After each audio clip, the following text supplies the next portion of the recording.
Thank you, everyone. I'm very grateful to you for being here. I want to take a couple of moments and thank staff for manning the resource table and making sure that everyone is aware of the resources that are on the table in the front.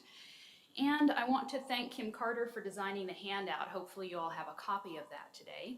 And I'm going to tuck this microphone down so it's not right in my face, and hopefully this won't distort the sound too badly.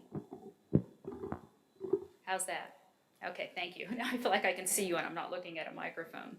And I really want to thank all of you for taking time to be with us today. Your presence is particularly appreciated as we celebrate this week, 2 weeks of events commemorating Dr. Martin Luther King Jr. I also want to acknowledge the Student Life Marketing and Design creative team who designed this year's MLK poster. As always, they do an absolutely fabulous job, and I appreciate their talent, and I'm grateful that we all get to benefit and enjoy their work. And I want to begin this year's update, just as I did last year's, by invoking Dr. King's term of the beloved community. Dr. King was not referring to some kingdom to come, but to the realities here on earth, believing that the beloved community could be attained by a critical mass of people committed to and trained in the philosophy and methods of nonviolence. And again, I want to acknowledge all of the work that goes on across the university to lead us towards that beloved community by advancing inclusion and making differences welcome. I know that happens in ways both big and small, through well-publicized initiatives, as well as small acts of kindness that may be witnessed by no one. Well, I'm going to highlight some specific and known examples this evening. I do know that there is so much more work being done that I don't know about. And I don't have time to mention everything here today, so I realize as well that there is a lot that I will not be able to include. But I want to express my gratitude to the agents of those actions that advance our inclusiveness on this campus. But before I start talking about the good work, I do need to pause and acknowledge the moment that we are in. I could not be up here without doing so. Even as we strive toward righteousness through inclusion, there are forces that push us back to maintain the status quo through exclusion. Again, this happens in ways both big and small, well-publicized and hidden. Those forces are not always tangible.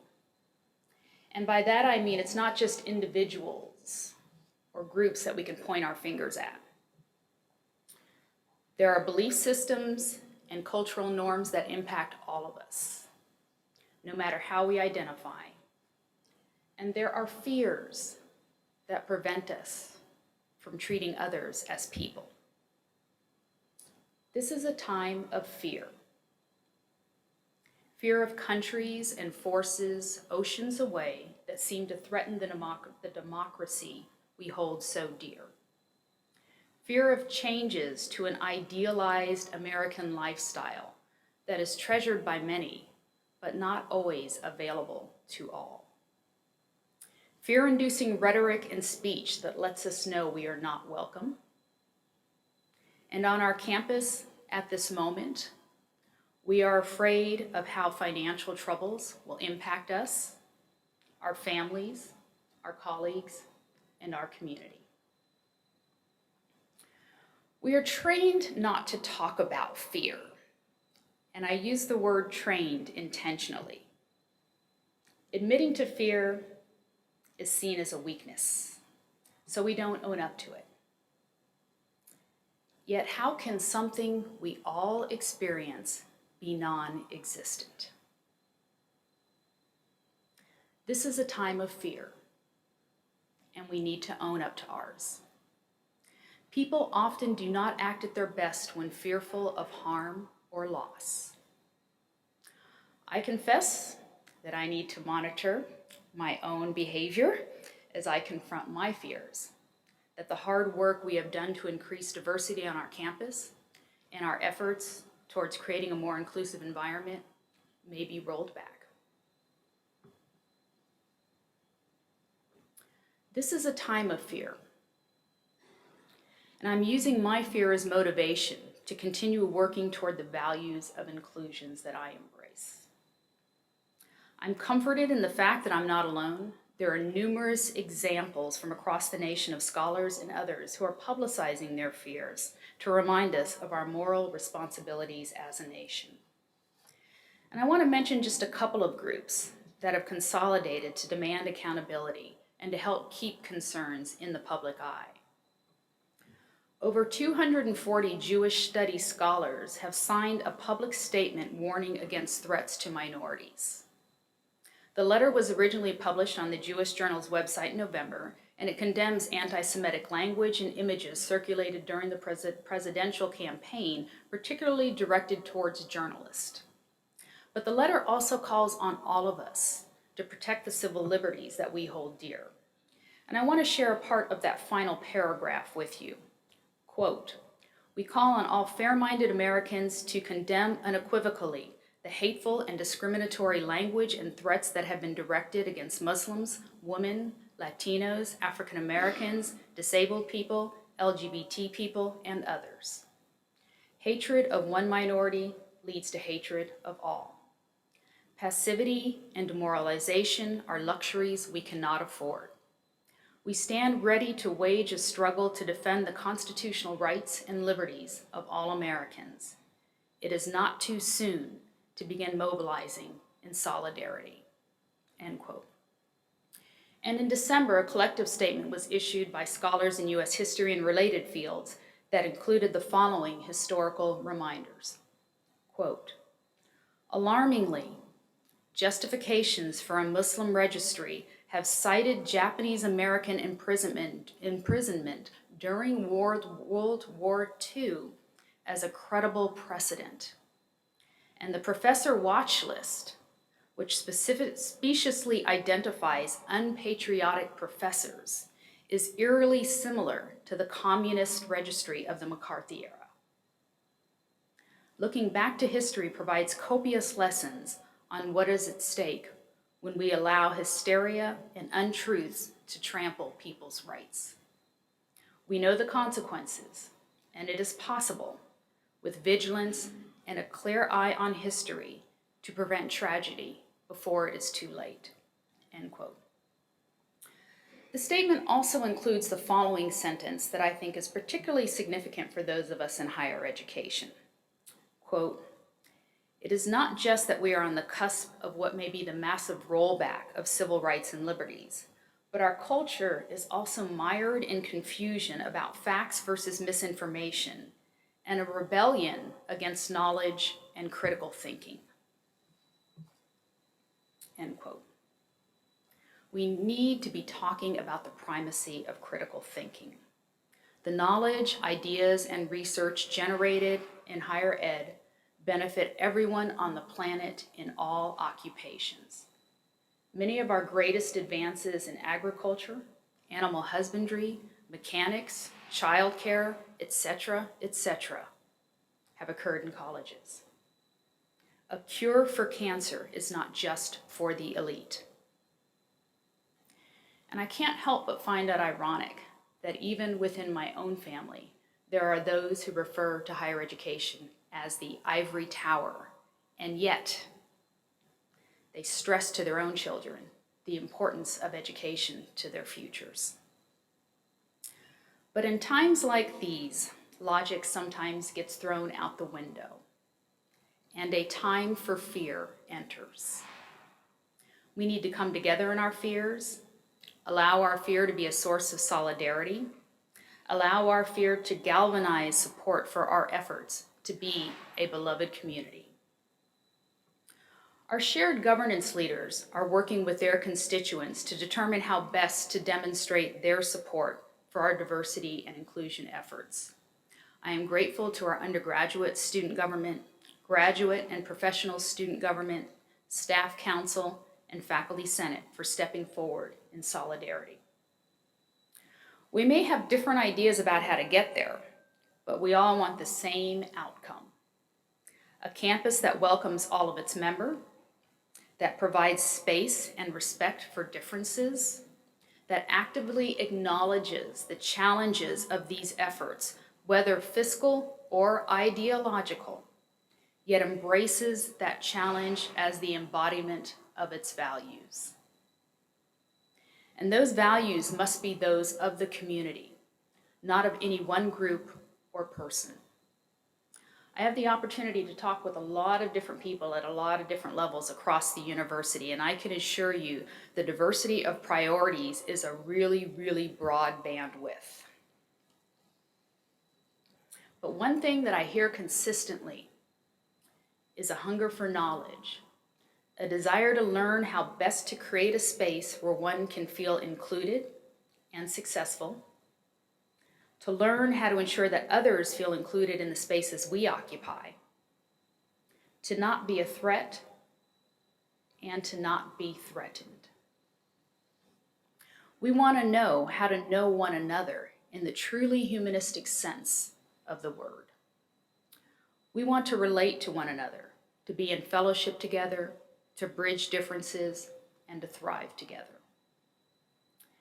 And while there are forces that draw power from keeping us apart, there are many good people at work across the university that strive to bring us the knowledge, tools, and leadership to create the community we want to be.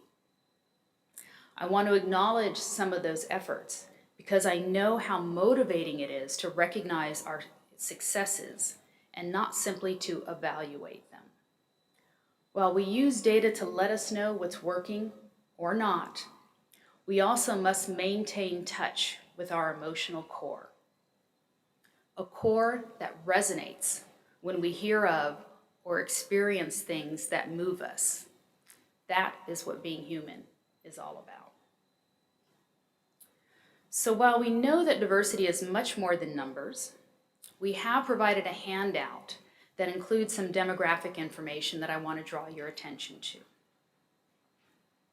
Many of you know how important our Advantage Iowa Scholarship is for recruiting and retaining underrepresented and first-generation students here at Iowa.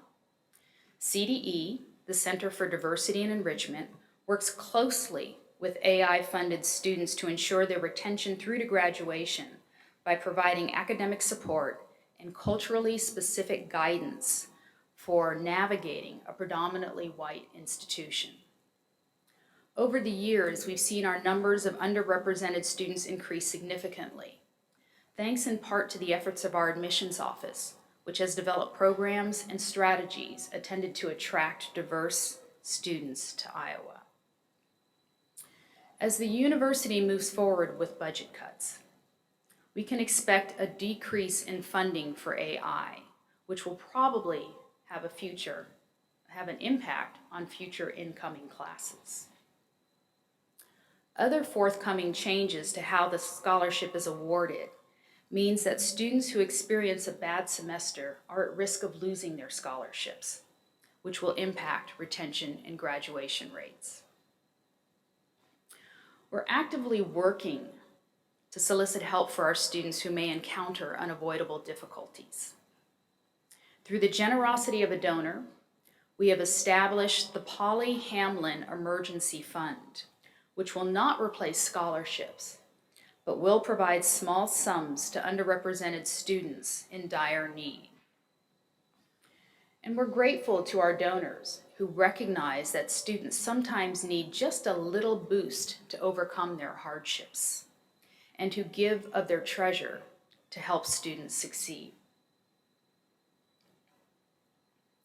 And I want to remain in this space of gratitude for a moment to share an exciting announcement with you. Many of you are familiar with our Iowa Edge program for incoming underrepresented students. I spoke last year about the high rate of persistence in graduation among that group.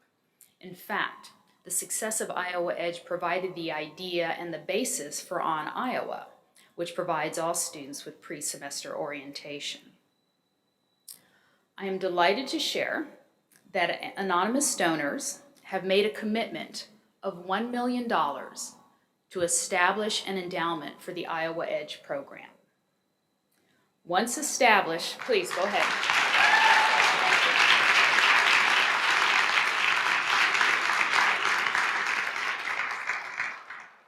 Once established, that endowment will ensure that the program continues to provide an avenue to success for underrepresented students by connecting them to resources from the start of their time here at Iowa. We want to grow the program to assist more students, and we are overjoyed by this financial support and the belief in the good work that we do. The Iowa Edge program from its outset has been funded through private donations from the Kevin and Donna Grunike Foundation. Kevin is an alumnus of Iowa. He graduated from the Tippie School of Business, and we enjoy a close working relationship with him on the program. We are very grateful for the alumni and the community members who appreciate our work and support our students' success.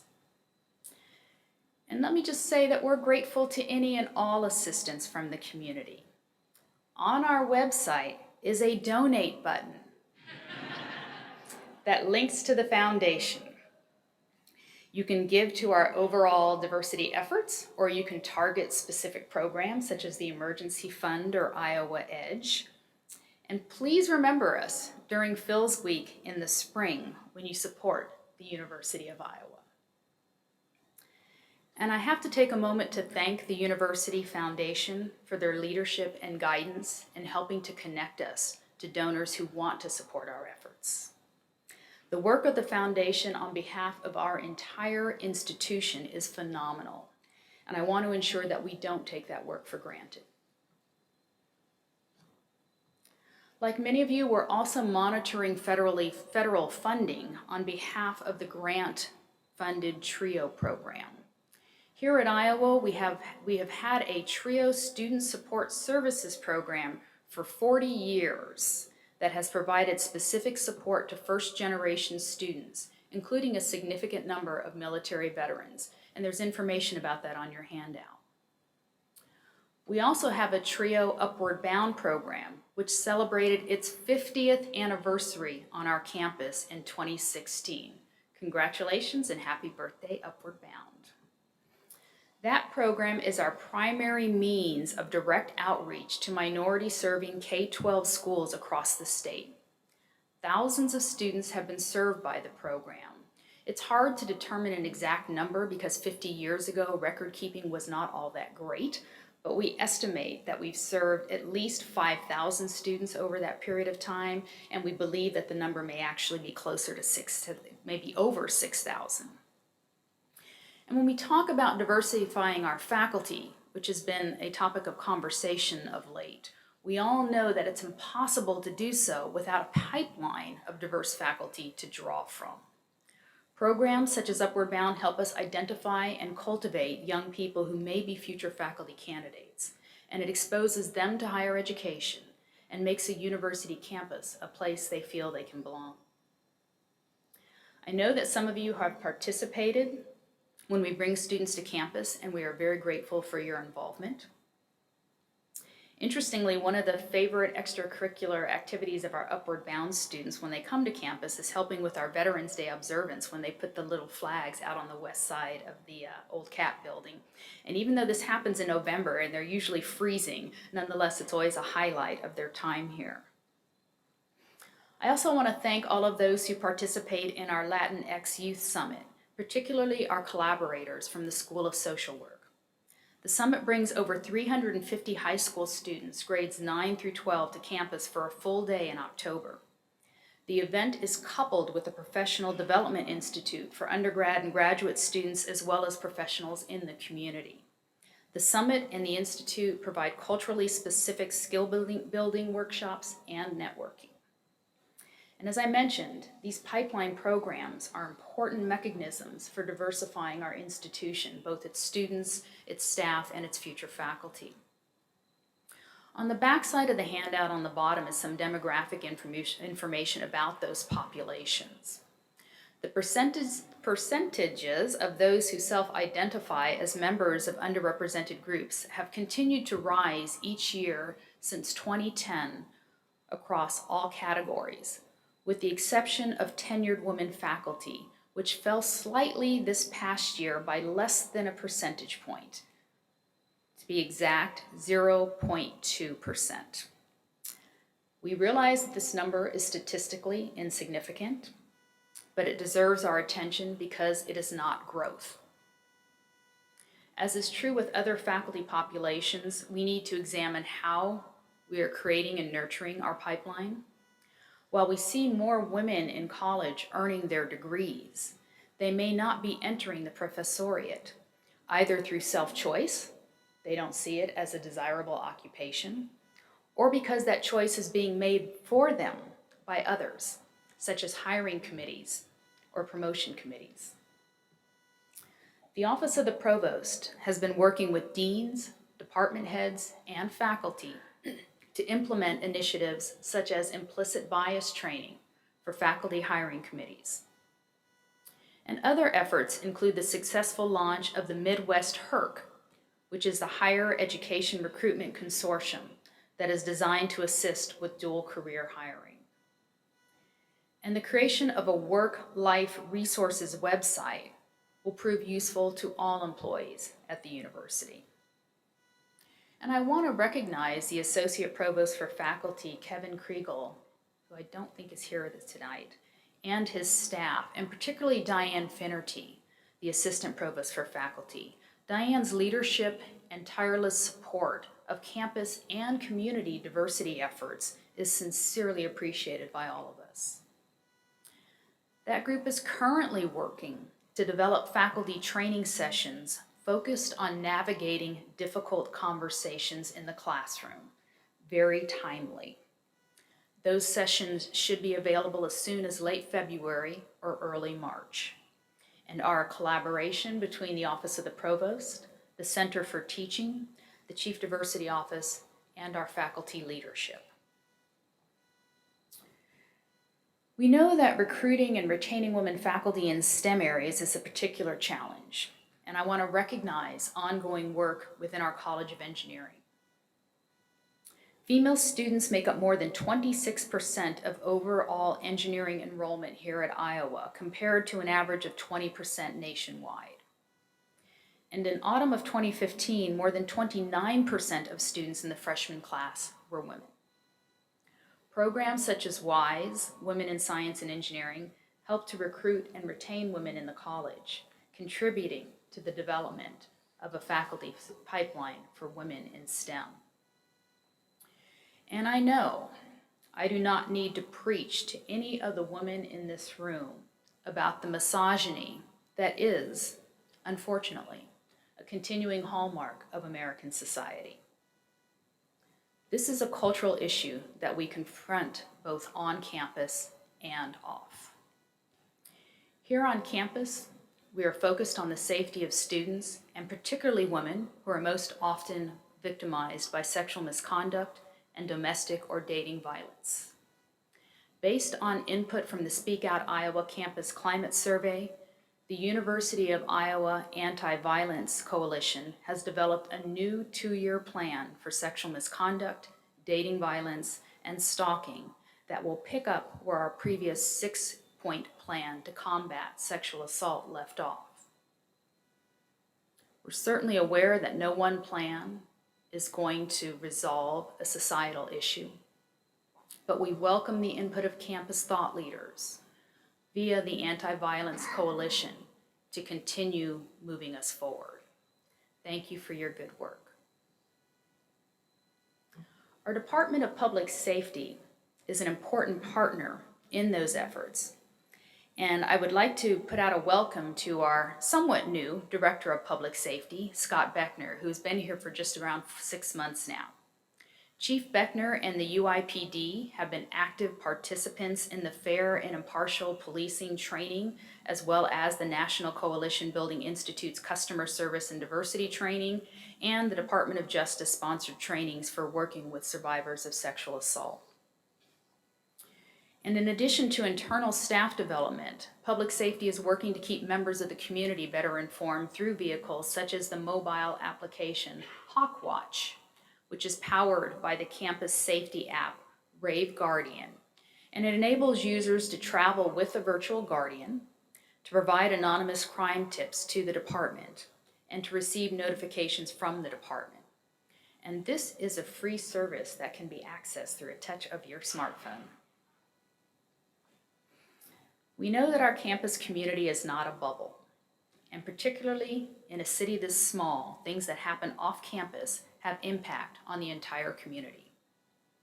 In our conversations last year, we heard from Black students and others who felt unwelcome in businesses downtown.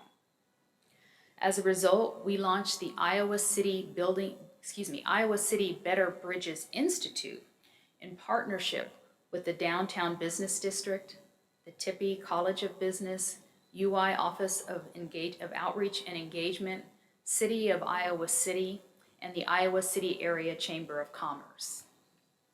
The Institute provides business owners and managers an opportunity to learn more about identity, bias, and strategies for inclusive customer service. The first Institute drew over 20 participants from stores, bars, and restaurants. In addition to completing the two-day Institute, they were provided with toolkits so that they can continue best practices at their places of employment. They are also now able to apply for a micro-grant to support diversity and inclusion initiatives at their organizations. We want to create a culture in which becoming more culturally intelligent is an expectation that businesses have for themselves. Now I get to state the obvious. Our community, both on campus and off, is far from perfect when it comes to practicing inclusion. Whether through lack of knowledge or through malicious intent, people say and do things to others that is inappropriate, hurtful, and divisive, violating the ethos of the community we want to be. Often these words or actions do not rise to the level of a policy violation, but nonetheless have an impact on their targets as well as on the community environment.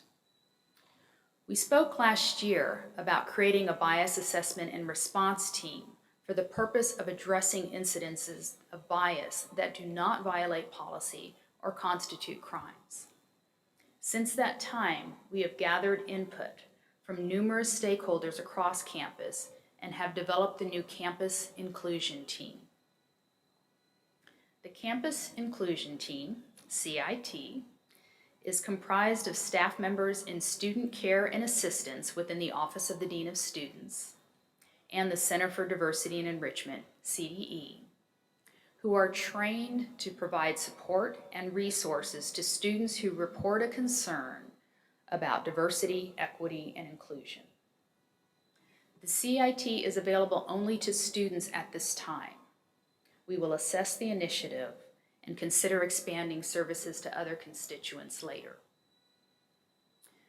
Concerns received by the CIT may include anything perceived as discriminatory against aspects of identity or ideology. The CIT will listen and document student concerns in a confidential manner, help identify solutions, which may include referrals to other offices if a crime, policy, or student conduct violation is identified. They will collect data for use in reporting any concerning trends and work with campus partners to intercede where concerns are reoccurring. The team's primary focus will be on the care of individuals who have been affected, which will consist of helping to develop a plan to resolve the situation. The CIT will not conduct investigations or impose discipline. Cases that require those responses will be referred to the appropriate offices on campus. And it's important to note that the CIT is not meant to supplant the support services on campus that currently exist for students. There are offices and people that students currently turn to when dealing with crises of this nature. However, we do want to have identifiable locations that are available to all students. Both CDE, the Center for Diversity and Enrichment, and Student Care and Assistance are places that already provide this resource for students. The CIT has been a collaborative effort from its beginnings, And I want to recognize the work of Sarah Hansen there in the back row, the Assistant VP for Student Life, who was instrumental in initiating this effort, in gathering information and working with a stellar team. And thanks to all of you who were on that team in getting us started before handing the project off for the next iteration. And I'm also grateful for the work of the President's Black Student Advisory Committee, who also jumped in at the beginning to help us vet ideas with other student groups and conducted some of our preliminary research. And as we move forward, a CIT advisory board has been formed that consists of members from across campus, including that original team, that will provide guidance on how the program develops. And for more information on CIT, there's a new website. I don't know if it's live yet on Google, it may not be, but it's available here that you can visit to find more information. Students can visit it to report a concern as well, or to connect with one of the CIT representatives. And for this first phase, the primary CIT representatives are Nikki Hodas in Student Care and Assistance. Is Nikki here? And Jamal Nelson in the Center for Diversity and Enrichment. Jamal standing up in the back there. Thanks, Jamal. Welcome, and thank you for your work. We appreciate it. While we take great pride in our status as a research university, we also take great pride in the fact that we are student-centered. And the academic success of our students is what it's all about. And we know that an inclusive environment supports that success. For some of our students, and particularly our first-year students, this campus is their home in a way that is quite literal as they reside on campus in the residence halls. The creation of inclusive residence spaces continues through the efforts of our residence education staff in university housing and dining. Next year, the All-In Living Learning community will provide LGBTQ+ friendly housing options for incoming students. This Living Learning community welcomes and is open to all students who seek to strengthen knowledge and empowerment of LGBTQ+ students. And the All-In LLC joins the Young, Gifted, and Black Living Learning community that was established last year in partnership with the African American Studies program. And as President Harold mentioned, we continue to see improvements to the cultural houses on the west side of campus as they take shape and develop. And here within the IMU, the new National Pan-Hellenic Council Room recognizes and celebrates the 9 historically African-American Greek-lettered fraternities and sororities, the Divine Nine. Our undergraduate student government has been central to these efforts, and I want to recognize their activism and involvement. New for spring 2017, International Student and Scholar Services has created a subcommittee of campus representatives involved in efforts related to international students and internationalization. This group will help track and promote programming efforts, assess need gaps, and make recommendations for creating or improving services. We're grateful for the work that they are doing on behalf of our international students. Our graduate students have also been active, and this spring, Graduate and Professional Student Government, GPSG, will host a free speech symposium on March 28th. This all-day event will provide opportunities for campus to engage with topics involving free speech and tackling difficult conversations. In addition, GPSG has been working with campus partners to develop TA training on implicit bias and facilitating challenging conversations in the classroom. And here again, International Student and Scholar Services will be expanding programming for graduate and professional students through collaboration with the Graduate Student Senate for both social events as well as those training opportunities. And there can never be enough training opportunities as we all seek knowledge on how to effectively be in community with others in a world that undergoes constant change. We're delighted that our Building University of Iowa Leadership for Diversity initiative, BUILD, continues to expand under growing demand and participation. When it launched last year, BUILD offered 43 workshops and 85 individuals earned their Build certificates. During autumn of 2016, 457 people have completed at least one course, and 34 more have earned their certificates. And there's a little information about Build on your handout as well. There is no time limit to earn your certificate. This is a question I get asked fairly often. But we do face the challenge of instructor capacity. So towards that end, we're hosting Train the Trainer courses so that we can enlist others to help us to meet the growing need and demand for our Build courses. Our Safe Zone program has also expanded with the addition of a third workshop, Transgender Trans Awareness, which delves deeper into topics related to gender identity and expression. Over 450 people have completed Safe Zone Phase 1, Phase 2, and Trans Awareness. Like Build and our other initiatives, Safe Zone employs a Train the Trainer model to meet demand. As of autumn 2016, 31 new facilitators have been trained for the Trans Awareness workshop. As we offer this training, we know that our faculty and staff are somewhat permanent, I have to put that in air quotes, permanent fixtures on our campus, and therefore they have an important and ongoing impact on the campus environment.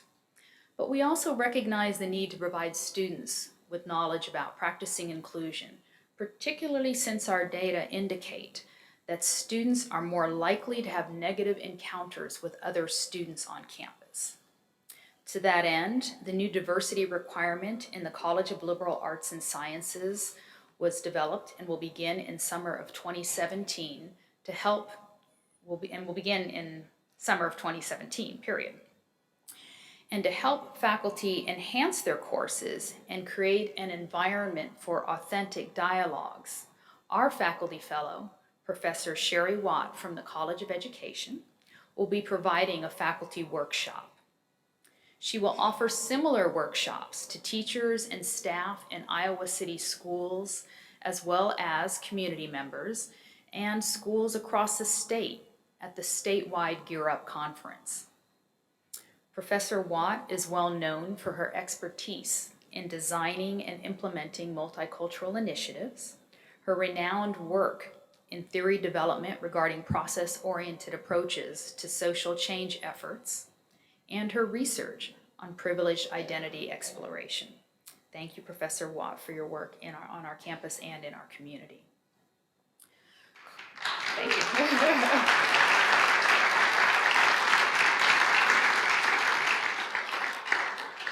I know many of you know Sherry and have taken a course with her, and you are fortunate to have done so. So as I've mentioned, collaboration is central to all of our work. Inclusion is only possible through the efforts of the entire community. We're fortunate to have talented and dedicated people on our staff and faculty and in our student ranks that we can tap for expertise, suggestions, experiential input, and active participation. As our faculty fellow, Sherry Watt, is a stellar example, and I am very grateful to the College of Education for working in partnership with us through her. Another good example of collaboration is our Trans Task Force, which I convened last year to build on the good work that's been done to date to ensure that the members of our trans community feel welcomed here on campus. A trans-specific web page helps to share knowledge of resources and contributes to community building. Our student data system, MAUI, is now set to be more inclusive for trans and gender non-conforming students, and the task force is examining the possibility of making similar changes within HR systems for employees. The audit of gender-inclusive restrooms on campus has been completed, and campus facilities is working to change signage and to identify gaps. The task force will continue to note areas of need and will bring those forward for action. Another example of a successful partnership is the Black in Business series that was launched last year by the Center for Diversity and Enrichment. We all know that we have phenomenal business expertise on this campus through the Tippie College of Business, which is now an important partner in that initiative. Its goal is to expand dialogue in the Black community around issues of innovation, business, and entrepreneurship, while continuing to provide Black students with mentorship and learning opportunities. And an area that cannot succeed without targeted collaboration is our recruitment and retention of American Indian students, faculty, and staff. As is true with other populations, the need to establish relationships is critical to success. We are grateful to have benefited from the connections and guidance of our Native American council members who have worked with our tribal multicultural specialist in CDE, Corey Sutter. I don't know if Corey is here or not. Corey has been working with the council and the higher education advisor at the Meskwaki Settlement School in Tama to build a strong relationship between the school and their students and the University of Iowa. We've seen increased participation in our Iowa First Nations summer program from Tama, and interestingly also from out of state. And I want to thank all of you who have been involved in that effort. I know there are many who would love to become more involved, but simply cannot. I realize that you have jobs, families, a lot of other responsibilities, and only 24 hours in each day. As I mentioned earlier, there are a multitude of ways to participate, not least of which is ensuring that you are creating a welcoming environment in your own workplace. An ongoing opportunity to help you keep your skills sharp is through our National Coalition Building Institute affiliate, NCBI. NCBI provides a powerful experiential and participatory way for you to better understand some of the challenges others face, how you may inadvertently be contributing to those challenges, how your own lived history defines your actions in ways you may not realize, and a whole lot more. Like many of our efforts, our affiliate is established on a train-the-trainer model. You can be trained to lead NCBI workshops, or you can simply attend occasional workshops and other meetings to learn more about how to interact across difference. While NCBI provides skill development for the workplace, it also gives powerful guidance to all human interactions, making it particularly useful for those who deal with clients, such as staff at UIHC. We currently have participation from the medical enterprise, but we would love to see that increase, especially since we recognize that staff there can apply the knowledge and skills gained through participation to their daily interaction with clients. And I want to remind you that you can support inclusion efforts simply by being informed about what's happening on campus. The Diversity Events Collaborative is a listserv that provides a way to send a call out for assistance, to provide assistance or information, or even just simply to list an event that may be occurring. We also strongly encourage you to post your events on the university calendar, which can be accessed through the university's main webpage. You can tag events specifically as diversity events, which then feeds them into the diversity websites on campus, and it also helps prevent us from scheduling diversity-related events at the same time. There are a lot of events coming up, so I encourage you to visit the calendar and see some of them. I'm just going to mention a couple here. The deadline for submitting applications for the Diversity Catalyst Award is right around the corner, January 27th, so there's still time to nominate those diversity champions on campus. The awards themselves will be held on March 27th here in the IMU, and I invite you to come and celebrate those champions, as well as the winners of our Catalyst Seed Grants. And this year, those Seed Grant winners include the UI Center for Human Rights, which will be funding a spring event I'll talk more about in a moment, and the LGBT Advocates in Public Health, which seeks to advance LGBT health research and practice. And as I mentioned, on March 28th, there will be the Free Speech Symposium from GPSG, and that will be followed by a 2-day conference that's going to be hosted by the University Iowa Center for Human Rights, titled The Future of Black Iowa, and that will be on March 31st and April 1st. And that's intended to foster ongoing conversation on that issue. And of course, throughout this spring, The theme semester events are going to be focusing on our lives online, and you can see a listing of those online, and there are many different events occurring on campus. And the College of Medicine will be hosting the 2017 Culturally Responsive Healthcare in Iowa Conference on June 2nd. As we will be exploring during this spring's theme semester events, a lot of our lives are lived online. To that end, it is important that we ensure everyone has access to online content. And I hope the person sitting next to Mike is telling him that his picture is up on the slide. It is, Michael. We are proud that the University of Iowa is ranked #1 on a list of 140 American universities for compliance with web content accessibility guidelines. Thank you.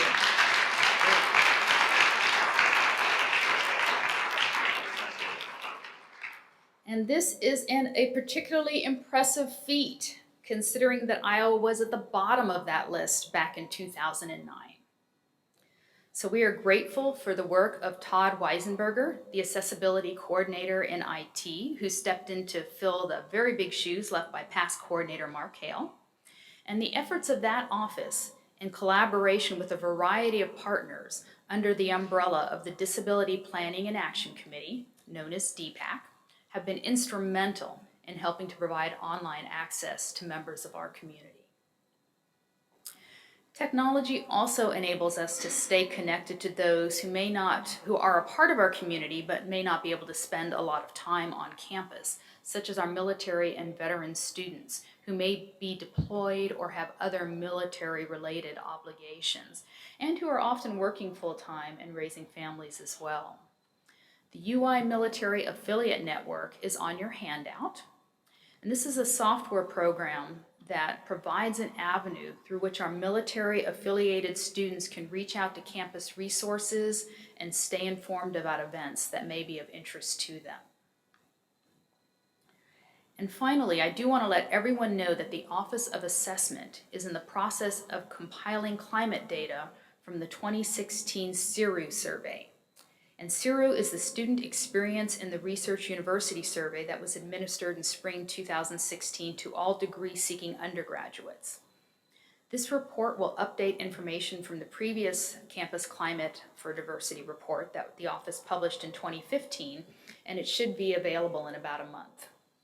We'll work to get that information pushed out to you when it's finalized. And as I stated, and as President Harold stated, even though a lot has been done, we know that there is still a lot more to do. We're working on ways to keep you informed of things that are happening in different areas of campus. A published report will be distributed in print and online in late February, early March.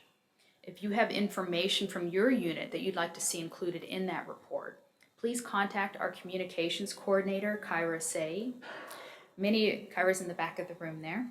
Many of you know Kyra. She's one of our brilliant former students who received her BA here at Iowa and is working with our office before she embarks on the next leg of her adventure. And even as we distribute information the good old-fashioned way, we are also now utilizing social media platforms. Diversity at Iowa now has a Facebook and Twitter page in order to promote events, share resources, and provide timely updates on diversity-related initiatives. So please like us and follow us at Diversity UI. Of course, you can contact anyone within the Chief Diversity Office to share information or ideas. And please visit the Diversity website for updates from across campus. Diversity at Iowa is a website that belongs to all of us. And I want to acknowledge the assistance that we receive from our partners in the Office of Strategic Communication and ITS to develop and maintain effective avenues for communication. Again, I want to thank you all for coming tonight. Your presence here is truly meaningful, and particularly during these times. I want to close by citing the words of Dr. Martin Luther King Jr. from his letter from Birmingham jail, which was written in 1963. And as with much of King's teachings, holds relevance for us today. In this particular passage, King is responding to the local clergy who are questioning why he, as an outsider not from Birmingham, has come to that city to lead protest. His words here serve as a template for those that I shared with you earlier from the Jewish studies scholars and the scholars in U.S. history. Quote, I am cognizant of the interrelatedness of all communities and states. I cannot sit idly by in Atlanta and not be concerned about what happens in Birmingham. Injustice anywhere is a threat to justice everywhere. We are caught in an inescapable network of mutuality, tied in a single garment of destiny. Whatever affects one directly affects all indirectly. Never again can we afford to live with the narrow, provincial, outside agitator idea.